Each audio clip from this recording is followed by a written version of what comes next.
Pushkin. We spend hours deciding what to buy, but there's a split-second decision that can make or break a sale. Do you have the trust to hit buy now? Agentic commerce is testing that moment more than ever. And that's where PayPal comes in. With 25 years of checkouts, 400 million consumer accounts globally, and the benefit of purchase and seller protection, all of which make sure wherever a purchase starts, it ends with trust. Built for payments, growth, and agentic. PayPal Open, built for all business. Visit paypalopen.com. Purchase and seller protections on eligible transactions only. Terms apply. See paypal.com/risk-management for details. Whatever your goal, trade, show, giveaways, client gifts, or team gear, 4imprint has the promo products to match. With thousands of options, from apparel and drinkware to tech and totes, it's easy to find the right fit for your brand and budget, with standout choices at every price point. And with their 360-degree guarantee, you can be 4imprint certain your order will show up just right on time. Explore more at 4imprint.com. 4imprint, for certain. Liberty was never just a word. It has guided every American endeavor for the past 250 years. And now it takes form in a new way. The 2026 Semi-Quincentennial Coin and Medal Program from the United States Mint celebrates the founding ideals that have long shaped our coinage. Available 1 year only, this historic collection features new coin designs, limited edition releases, and reissues. Shop new official coins at usmint.gov/semiq. That's usmint.gov/SEMIQ. After we got married, we got an apartment on Hai Ba Chung near the Tending Market. It's not the best part of town, but not the worst either. Very lively, bustling, noisy area.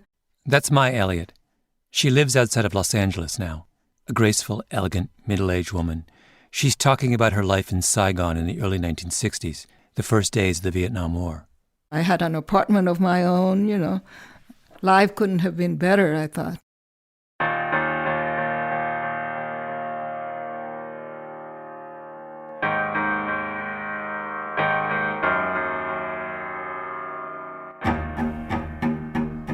My name is Malcolm Gladwell.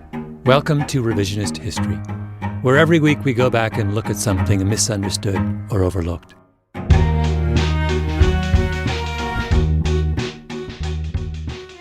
This week's episode is about a secret Pentagon study that a Vietnamese woman named Mai Elliott and 2 others became tangled up in, and what happened when it ended. Because there's a lot we can learn from it today.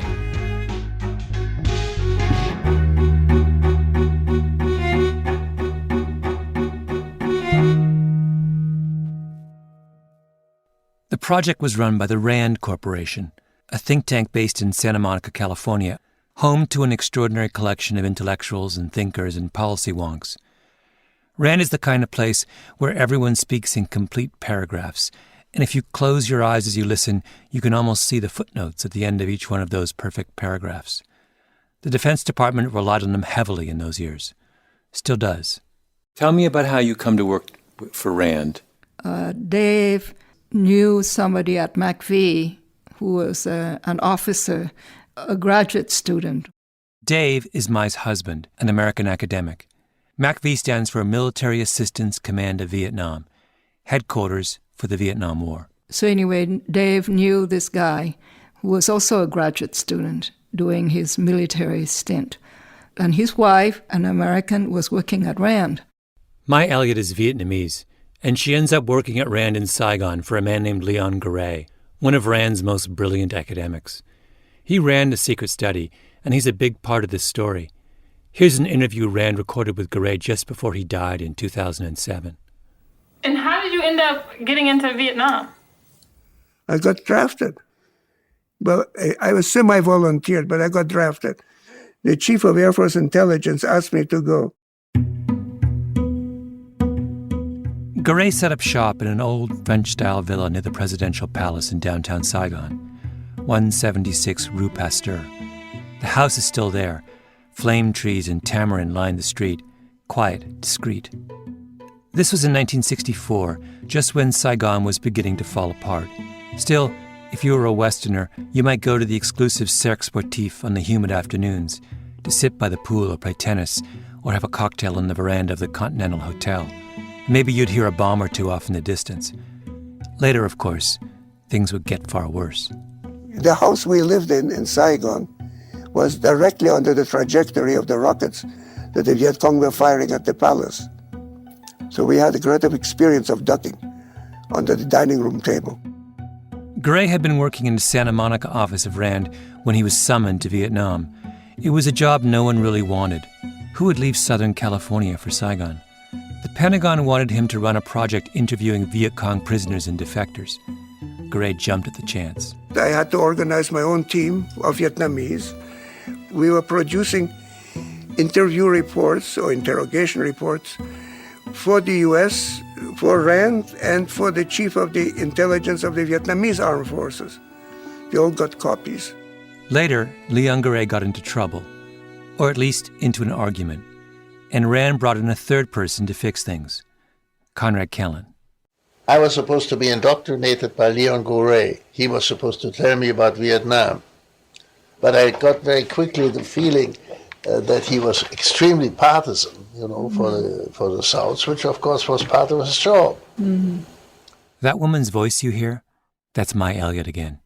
She interviewed Kellen in Santa Monica after he retired from Rand for a history she wrote called Rand in Southeast Asia, A History of the Vietnam War. A brilliant book, by the way. He was sort of Mr. Vietnam at Rand, in the South, Mr. South Vietnam. Uh-huh. And I sort of became his sort of successor in a way.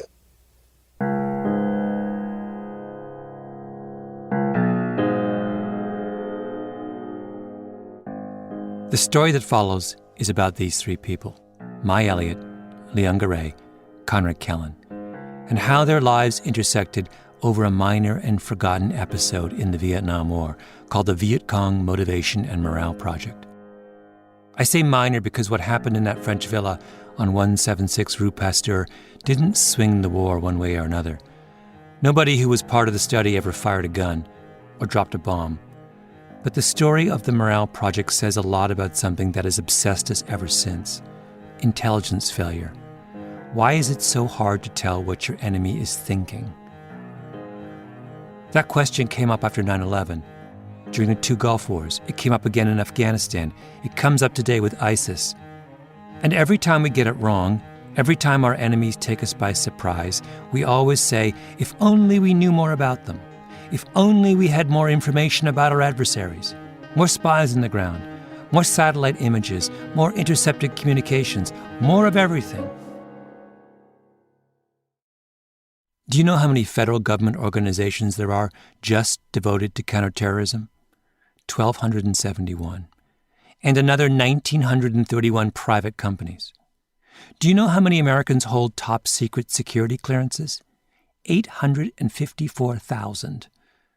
Those numbers all come from an extraordinary Washington Post investigation from 6 years ago. And here's the most incredible statistic of all. Just since 9/11, just to house top-secret intelligence work, and just in the Washington, D.C. area, 17 million square feet of new office space has been built to house intelligence operations. 17 million. We want to know everything about our enemies. But what the Viet Cong Motivation and Morale Project tells us is this: you can know everything there is to know about your enemy. Everything. And that still won't solve your problem.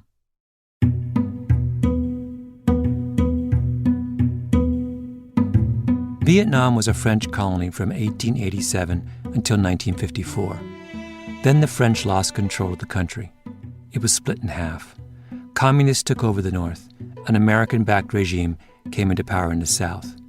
Over the next decade, conditions inside South Vietnam slowly deteriorated. The government was unpopular. There were protests in the streets, a military coup. And the North Vietnamese started sending guerrillas, known as the Viet Cong, over the border to try and recruit South Vietnamese to their cause. That's why the Vietnam War, at least U.S. involvement there, starts in the early 1960s, because the United States feels compelled to help the South turn back the Viet Cong. Wars are usually about territory. Country X invades country Y. Country Y fights back. But this is a weird kind of war. The U.S. and the South Vietnamese have no intention of invading the North. They decide instead that they'll just bomb the North Vietnamese until they give up, until they realize that exporting guerrillas over the border isn't worth it. The Vietnam War is a war of persuasion, a crude kind of persuasion. The goal is to break the other side's will. The new theory is that revolutionary development may look good on paper, but nothing pacifies quite like old-fashioned military might. An allied force of more than 8,000 men today tightened its hold on the Pentagon Peninsula on South Vietnam's central coast. But if your goal is to break someone's will, how do you know if your strategy's working? In the early 1960s, when the U.S. first starts sending troops to fight the Viet Cong, there was a problem. No one knew anything about the Viet Cong. Almost no one at the Pentagon or the State Department even spoke Vietnamese. The special advisor to the American general in South Vietnam at the time was an Australian called Colonel Sarong. And you know what he said? I'll quote him directly. "These people are simply what we call in many countries juvenile delinquents." That's the best he could offer in terms of intelligence about the Viet Cong. So what do you do if you're bombing someone you know nothing about, and you want to know how this unknown person feels? You call in the Rand Corporation. So Rand rents the villa on Rue Pasteur and brings in Leon Garay to run the show. Garay was Russian by birth. His family history was remarkable. His parents were Mensheviks. The Mensheviks were the socialist moderates who split off from Lenin during the Bolshevik Revolution. They were in Russia during the revolution. This is Leon Garay's son, Daniel. He's a national security and policy expert with the Lexington Institute in Arlington, Virginia. They participated in the revolution. In fact, my grandparents met in prison. My grandmother used to smoke unfiltered cigarettes in a little holder, and she would, cut them in half. They were living in Moscow? They were in Moscow. Yeah. They were in Moscow, and they were, fighting the system. My grandfather ran an illegal printing press and the whole thing. In 1922, just after Leon is born, the Garays are kicked out of the country. They ended up next in Berlin.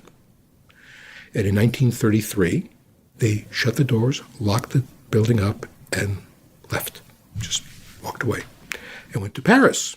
And then they got out of Paris on the same train that Humphrey Bogart did in Casablanca, heading south, and meandered south, went through Spain to Portugal, and then got to the U.S. after that. So they stayed one step ahead of the tide of evil for about almost 20 years.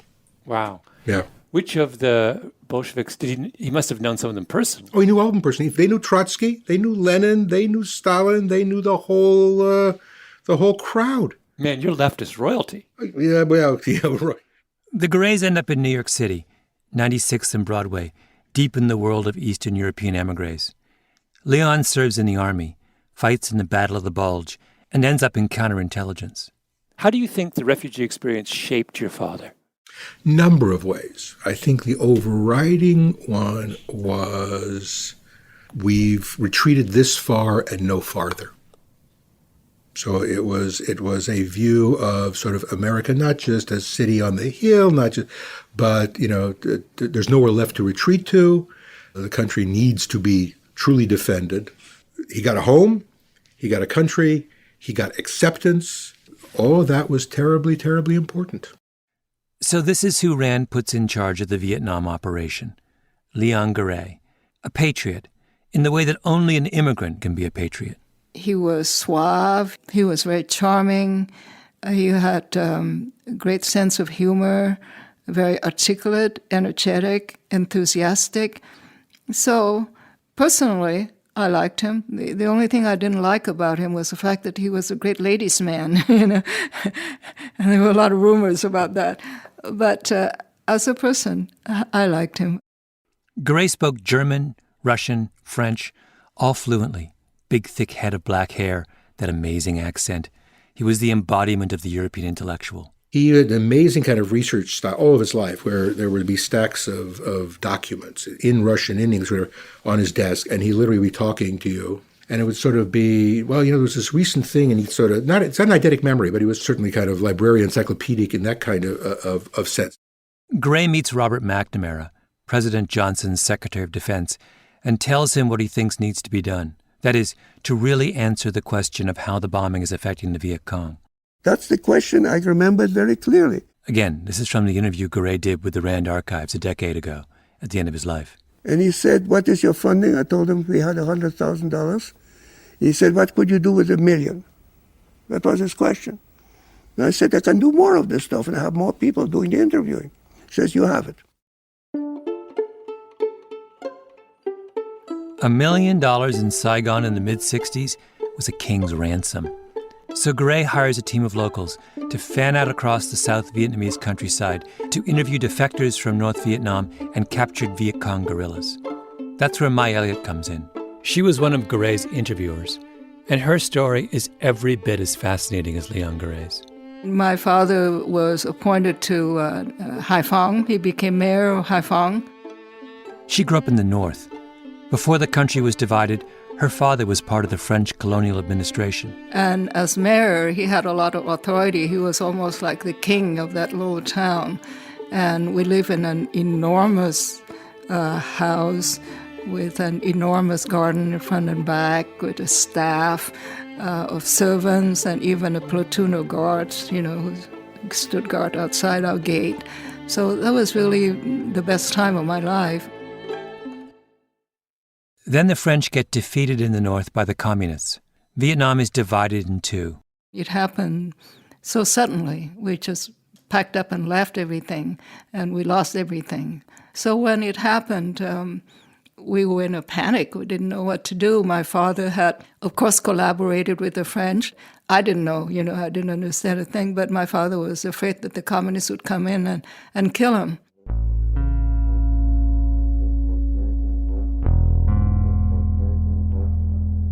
Mai Elliott didn't come to the Rand Project as a blank slate. She came with a history. She had to flee for her life from the communists in the north. Now she's been hired by Rand to figure out the communists, the same people who chased her family away. The interviewers would go out in teams of 3 or 4. Sometimes the groups would stay in Saigon and go to the prison where captured Viet Cong were held. Other times, they would head out into the countryside, hitching a ride on military planes to the Mekong Delta. The interviews were taped. They'd offer their subjects cigarettes. Sometimes they'd sit outside under the trees. It was friendly, not confrontational. The interviewers made it clear that they were only doing a research project. If the subject was uninteresting or reluctant, the sessions would be short. Other times, they might last for days. Then it was back to the villa on Rue Pasteur, where the interviews would be transcribed, translated, and edited.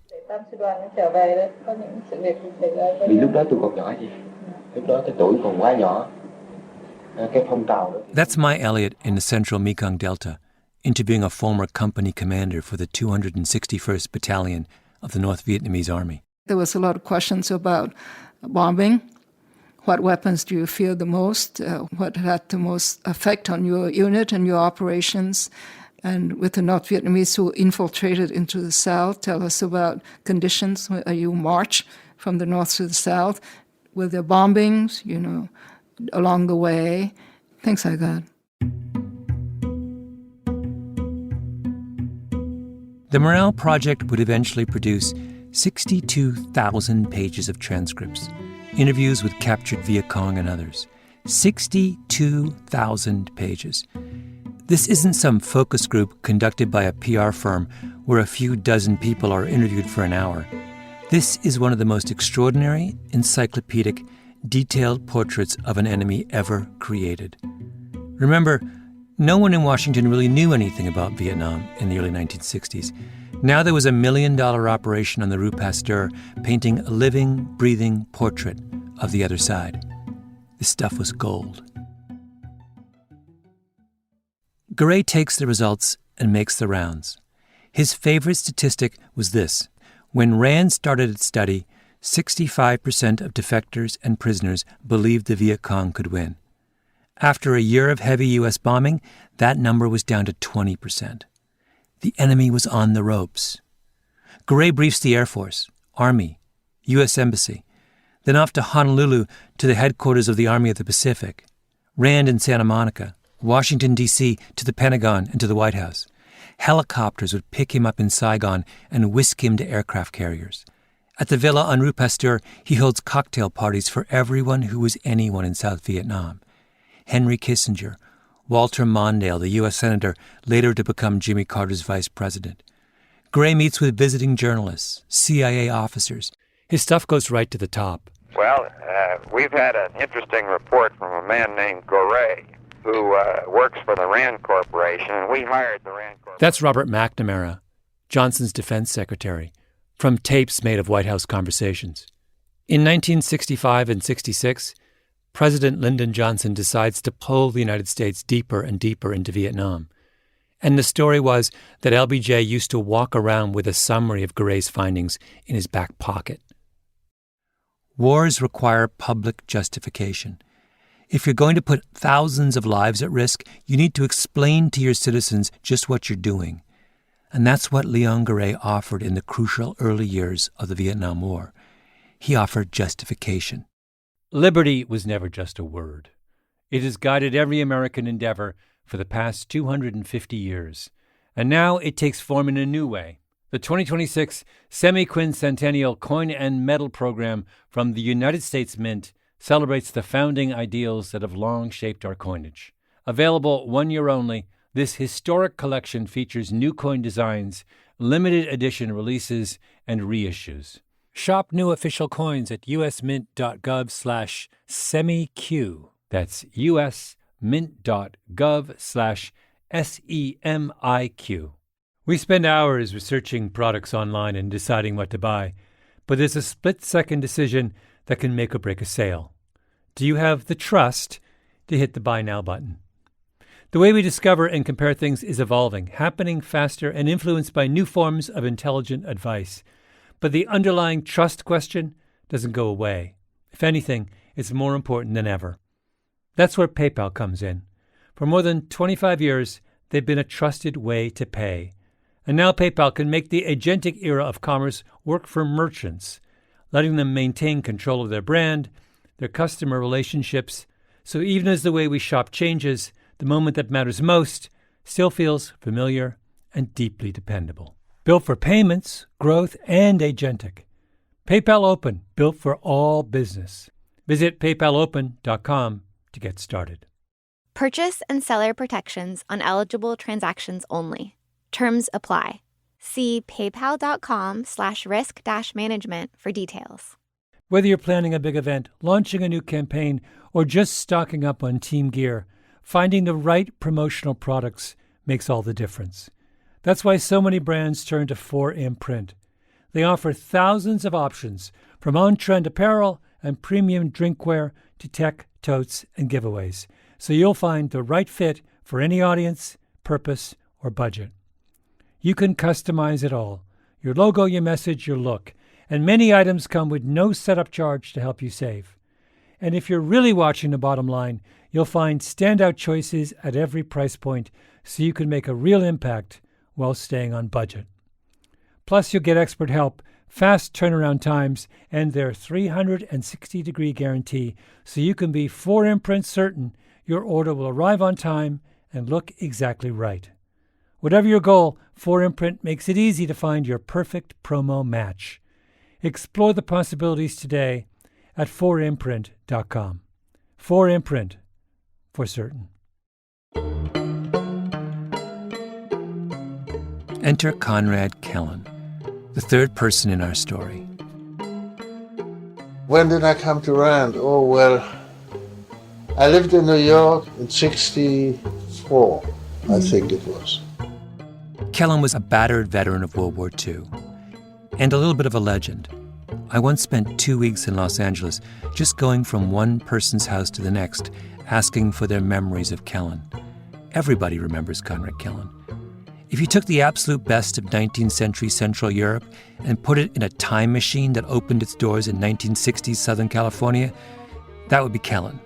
I read in the papers that some people in Washington, some smart boys, had showered the North with millions of leaflets. Yes. in which they had told the Vietnamese they should lay down their arms because we were good people and their leaders were bad people, you know, the ordinary nonsense. And they should stop fighting the war. Kellen served in U.S. Army intelligence in the Second World War, specializing in psychological warfare. So later, when he reads how the U.S. was using leaflets in Vietnam, he gets angry. We're doing it all wrong. And so I wrote a letter to the New York Times and said it was obvious nonsense to shower large numbers of soldiers with a leaflet saying, stop that war. Soldiers don't stop wars. Soldiers don't begin wars and soldiers don't stop wars. So if you want to stop a war, you have to do it differently, you know. So I got a call from them here, from the RAND people, and they wanted me to come and be part of their system, and I said okay. So I came to America, came to Los Angeles. Kellen grew up in Berlin, wealthy, cultured. His father owned a big brewery. His full name was Katzenelnbogen, and the Katzenelnbogens were one of the great Jewish families of Europe. But when Hitler came to power, Kellen packed his bags. He said later that he knew on some instinctive level that things would not end well for the Jews in Germany. He goes to Paris, becomes friends with the French writer Jean Cocteau. His life is full of moments like this. He gets on a boat to America and meets the mobster Dutch Schultz, who offers him a job. He arrives in New York and works for the legendary investor Benjamin Graham, who was the mentor of Warren Buffett. He goes to California and is the private secretary of the Nobel Prize-winning novelist Thomas Mann. Kellen was impossibly handsome, dashing, over 6 feet tall. He was an expert in golf, handwriting analysis, and Ferraris. Both his sisters earned PhDs from Berkeley, one in chemistry, the other in biology. His brother escapes from Nazi Germany, lands in New York, and if you go online and look up the assets of his personal foundation, it's $665 million.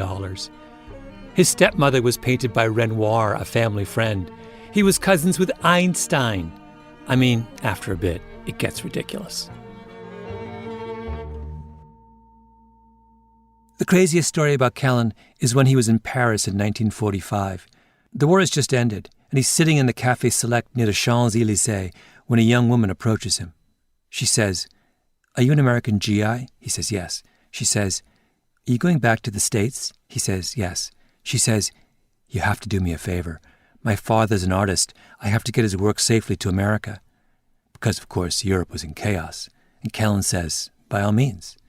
But then she goes away and comes back with this massive stack of canvases. And he says, "There's no way I can take that." And she says, "You have to." Whereupon Kellen embarks on this epic month-long struggle to get these paintings safely across the ocean, which includes being trapped in the back of an open truck during a rainstorm and throwing his coat over the pile of paintings to keep them from being ruined, and staying up all night, night after night, because he's terrified someone will steal them. Who's the painter? Marc Chagall. I should say Marc Chagall, of course, because only Conrad Kellen would end up transporting the collected works of one of the most famous artists of the 20th century to America in a rainstorm on the back of a truck. The deal Chagall's daughter made with him was that he could take one picture and keep it for himself. So he takes one, a famous one. Then he sells it in the 1950s for what seemed like a lot of money at the time. But of course, it's a Chagall, a famous Chagall.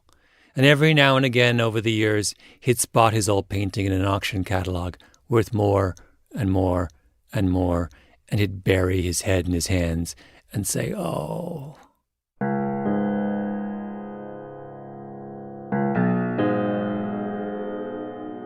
By late 1966, when Conrad Kellen gets to Rand, the place is in turmoil. The Vietnam War has split its ranks down the middle. This is the think tank that the Pentagon has been relying on to make sense of the war, but there's a group inside Rand that believes the war is a terrible mistake. I don't know if you remember the story of the Pentagon Papers. This was the secret 47-volume study of U.S. political and military involvement in the Vietnam War. It was commissioned by the Pentagon. The Pentagon Papers showed that the White House had been misleading Congress and the American people for years about how well the war was going. A copy of the Pentagon Papers was famously leaked to the New York Times in 1971 by Daniel Ellsberg. Ellsberg's leak was really the beginning of the end of public support for the war. And who was Ellsberg? An employee of Rand. And where did he get his copy of the Pentagon Papers? He took it from the safe at Rand. And guess who was one of Ellsberg's best friends and confidants at Rand? Conrad Kellen, of course, as always, in the thick of things. But the moment we're talking about is well before the Pentagon Papers controversy. It's at the beginning of the divisions within Rand, 1965-66. Rand is a place that prides itself on objectivity and rigor. Everything is checked and double-checked and fact-checked and reviewed in-house before it's released. But the Rand brass is beginning to worry that when Leon Garay gets whisked by helicopter to aircraft carriers or huddles with generals at his cocktail parties at the villa on Rue Pasteur, he's bypassing all that. They worry that he's gone rogue. So they bring in Conrad Kellen to be a second set of eyes. Kellen comes in and reads 1,000 of the Viet Cong interviews. Remember, many of these interviews ran to 15 or 20 single-space type pages. It's a huge amount of work. And Kellen decides Garay has it all wrong. The Viet Cong are not crumbling. On the contrary. Here's Kellen again from his interview with Mai Elliott. I could see from the interviews that we were not going to win this war. That was my conclusion.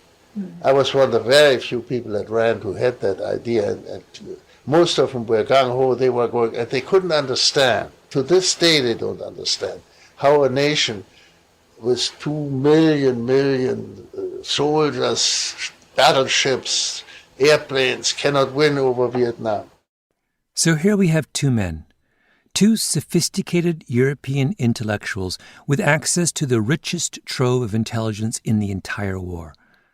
Garay goes first and says, "We're winning." Kellen comes along, looks at exactly the same evidence and says, "We're never going to win." Then there's Mai Elliott. If Garay is at the villa on Rue Pasteur and Kellen is back in Santa Monica, Elliott is actually in the field, in the jungles and villages, talking to actual defectors and Viet Cong guerrillas. And what does she think will happen? She doesn't know. She's confused. I walked into this cell, and I didn't know what to expect. And then in walked this man, middle-aged, very briskly, and he looked, like a man of authority. And he stopped dead in his tracks. Elliott is talking about an early interview she did that had a huge impact on her, that she never forgot. You have to remember what I looked like at the time. I was young, I was dressed in Western clothes, and I didn't look like the military interrogators he had seen. So he was surprised to see me, and he was kind of guarded, suspicious. He didn't know what to expect. And I was afraid. I didn't know what was going to happen because I had grown up believing that the communists were bloodthirsty. They started to talk, and gradually he relaxed and she relaxed. I had never met a communist before, face to face. So my curiosity just took over, and I just asked him a lot of questions about him and his family and his background and his beliefs. And he had devoted his whole life to fighting the French, and now he was fighting the Americans. And he seemed to have a lot of integrity. And what effect did listening to him have on you? Well, it really confused me because I had believed that the communists were sort of like thugs. We call them đầu trâu mặt ngựa, meaning thugs. And what's the literal translation of that? Đầu trâu mình ngựa, the head of a buffalo and the body of a horse. So somebody who's not, quite human, a thug. What the captured Viet Cong officers said was straightforward. The intelligence was straightforward. But Mai Elliott's reaction was anything but straightforward. And so I left with more questions than answers. And I began to see that the picture was not black and white like I had believed at the beginning. But then Elliott says something crucial. She says it didn't change her mind. She saw the evidence, With her own eyes, she did the interview with the general, but it wasn't enough. Remember her circumstances. She comes from a family of privilege, and the rise of the communists in the North takes all that away. They end up living in a little hut in Saigon. The Viet Cong is not some abstract force. They were a personal threat to her family.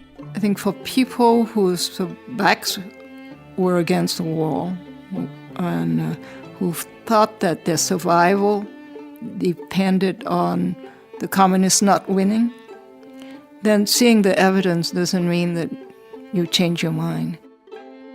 Seeing the evidence doesn't mean that you change your mind.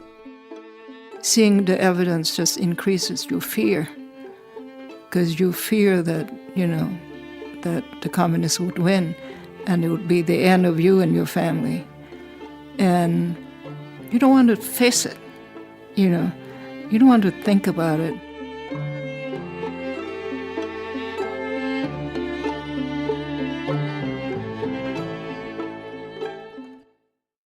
Leon Garay might well have read the transcript of that same interview that Mai Elliott did with the Viet Cong officer.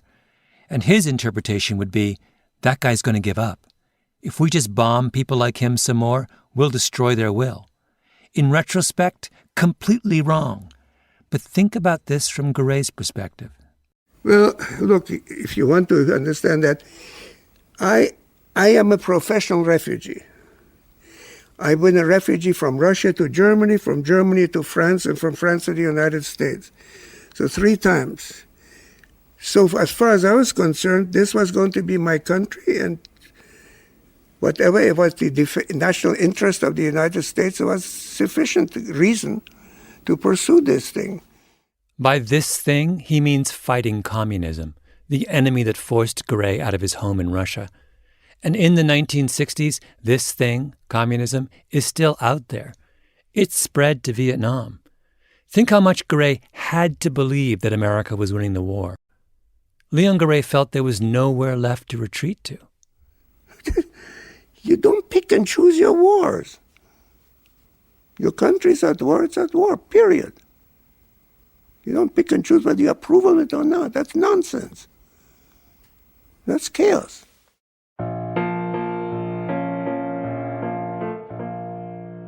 There's a moment in Mai Elliott's interview with Conrad Kellen where he talks about Garay, about what it means to be a refugee.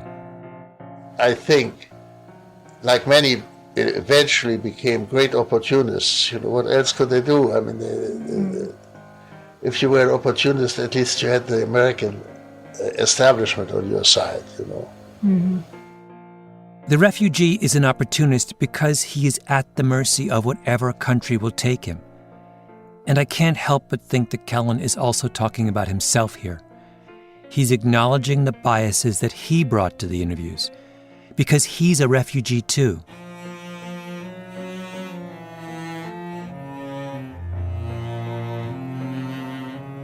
He escaped from the Nazis. He witnessed the destruction of everything he once knew, his home, his community, his family, his privilege.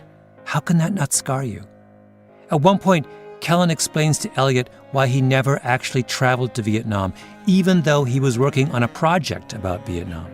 I was not going to Vietnam because one war was enough for me. I didn't want to have 2 wars. Uh-huh. One war was enough for me. I imagine Kellen read that same interview Elliott did, the one with the Viet Cong officer. Kellen sees the man's determination, and when he thinks about that resolve through the prism of his own experience, he realizes, I can't match that. Not anymore. One war was enough for me. Over and again in his interview with Mai Elliott, Kellen comes back to this. War wasn't some conceptual abstraction for him. It wasn't an intellectual question like it was for so many at Rand. It was real. He lived through it.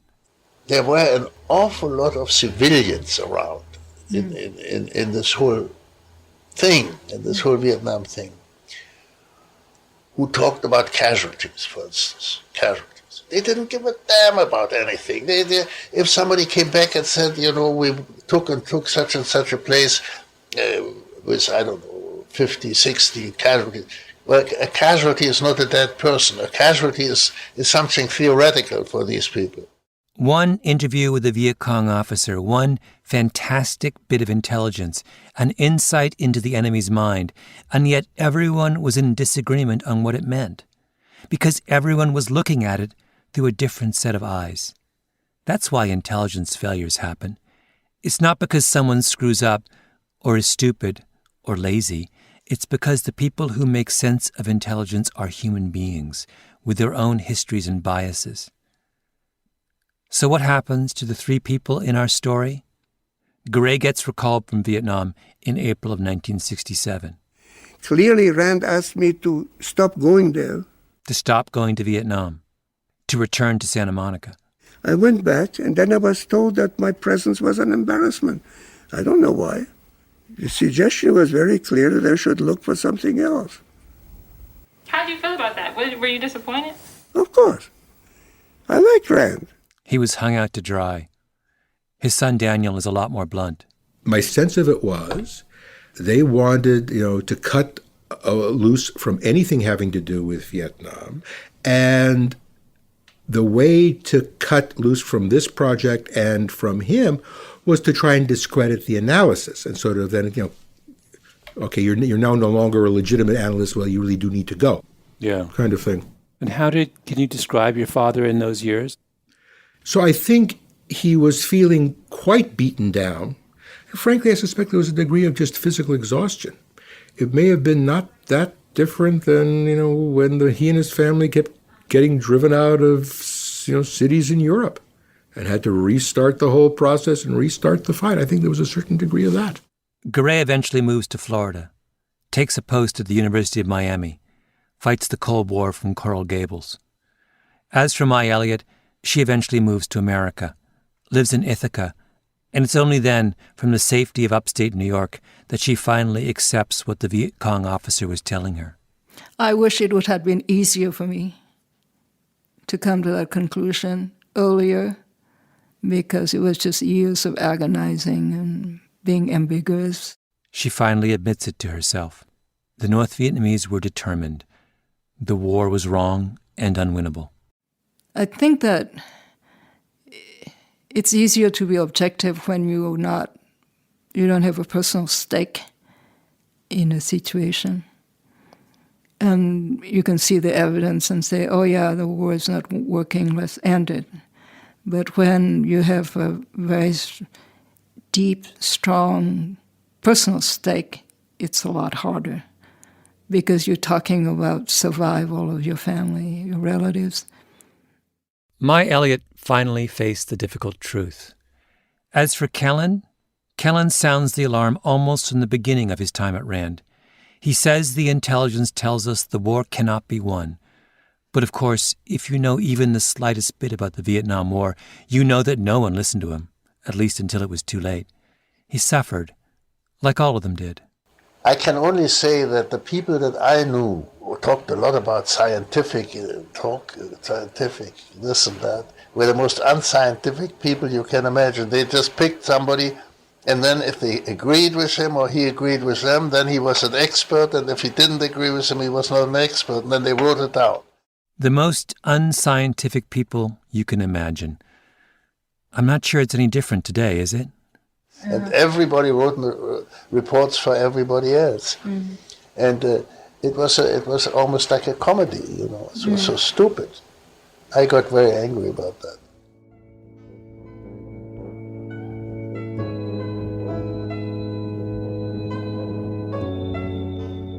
Kellen died in 2007, and not long ago I went to see his wife in that same house up in the hills. His daughters were there as well. They talked about how the Second World War never left him. He had terrible memories, and at the very end of his life, all those memories came back with a vengeance. Kellen would lie in his bed in sunny, beautiful Santa Monica, and he would dream that the Nazis were coming up the hill to take him away.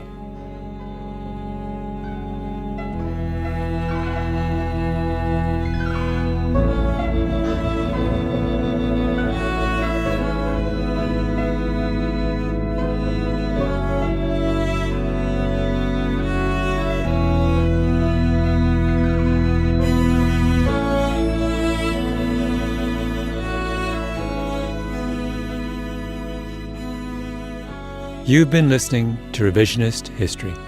If you like what you've heard, do us a favor and rate us on iTunes. It helps. You can get more information about this and other episodes at revisionisthistory.com or on your favorite podcast app. Our show is produced by Mia LaBelle, Roxanne Scott, and Jacob Smith. Our editor is Julia Barton. Music is composed by Luis Guerra and Taka Yasuzawa. Flan Williams is our engineer, and our fact-checker is Michelle Soraka. Panoply Management Team, Laura Mayer, Andy Bowers, and Jacob Weisberg. I'm Malcolm Gladwell.